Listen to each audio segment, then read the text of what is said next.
ਅੱਛਾ, ਅੱਜ ਕੱਲ ਬੜਾ ਰੌਲਾ ਪਿਆ ਹੈ ਕਿਸ ਚੀਜ਼ ਦਾ। ਹਰ ਸਾਲ ਹੀ ਵਿੱਚ CSS ਦੇ ਨਤਾਇਜ ਆਉਂਦੇ ਨੇ, ਬਾਬੂ ਬਣਦੇ ਨੇ, ਤੇ ਨਤਾਇਜ ਨੂੰ ਲੈ ਕੇ ਬੜਾ ਰੌਲਾ ਪਿਆ ਹੈ ਕਿ ਟੋਬਾ ਟੇਕ ਸਿੰਘ ਦੇ ਨੇੜੇ ਲਾਗੇ ਇੱਕ ਪਿੰਡ ਦਾ ਨੌਜਵਾਨ ਜਿਹੜਾ ਉਸੈਦ ਰਫੀਕ ਉਹ ਟਾਪ ਕਰ ਗਿਆ। ਟਾਪ ਵੀ ਹਰ ਸਾਲ CSS ਵਿੱਚ ਮੁੰਡੇ ਕਰਦੇ ਰਹਿੰਦੇ ਨੇ, ਤੇ ਉਹ ਕਿਵੇਂ ਕਰ ਗਿਆ ਕਿ ਉਹ ਅੰਗਰੇਜ਼ੀ ਦੇ ਵਿੱਚ ਤਾਂ ਉਹਦੇ ਨੰਬਰ ਹੀ ਨਹੀਂ ਆਏ 40। ਉਹ ਤਾਂ ਸ਼ੇਕਸਪੀਅਰ ਵਾਲੀ ਅੰਗਰੇਜ਼ੀ ਨਹੀਂ ਬੋਲ ਸਕਦਾ, ਤੇ 40 ਨੰਬਰ ਆਫ ਪਾਸਿੰਗ ਮਾਰਕਸ ਲੈ ਕੇ ਉਹ CSS ਟਾਪ ਕਿਸ ਤਰ੍ਹਾਂ ਕਰ ਗਿਆ। ਤੇ ਮੈਂ ਜਦੋਂ ਉਸ ਦਾ ਰਿਜ਼ਲਟ ਵੇਖਿਆ ਤੇ ਮੈਂ ਵੇਖਿਆ ਕਿ ਉਸਨੇ 83 ਨੰਬਰ 100 ਦੇ ਵਿੱਚੋਂ ਪੰਜਾਬੀ 'ਚ ਲਏ ਤੇ ਬਾਕੀ ਮਜ਼ਮੂਨਾਂ 'ਚ ਇੱਛੇ ਨੇ।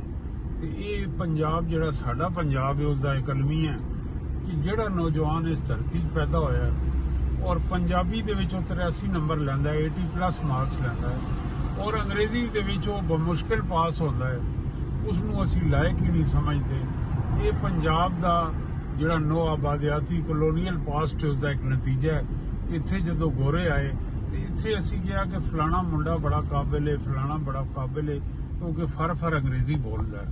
ਇਸ ਫਰ ਅੰਗਰੇਜ਼ੀ ਬੋਲਣੇ ਤੋਂ ਪਤਾ ਨਹੀਂ ਅਸੀਂ ਕਦੋਂ ਬਾਹਰ ਨਿਕਲਾਂਗੇ।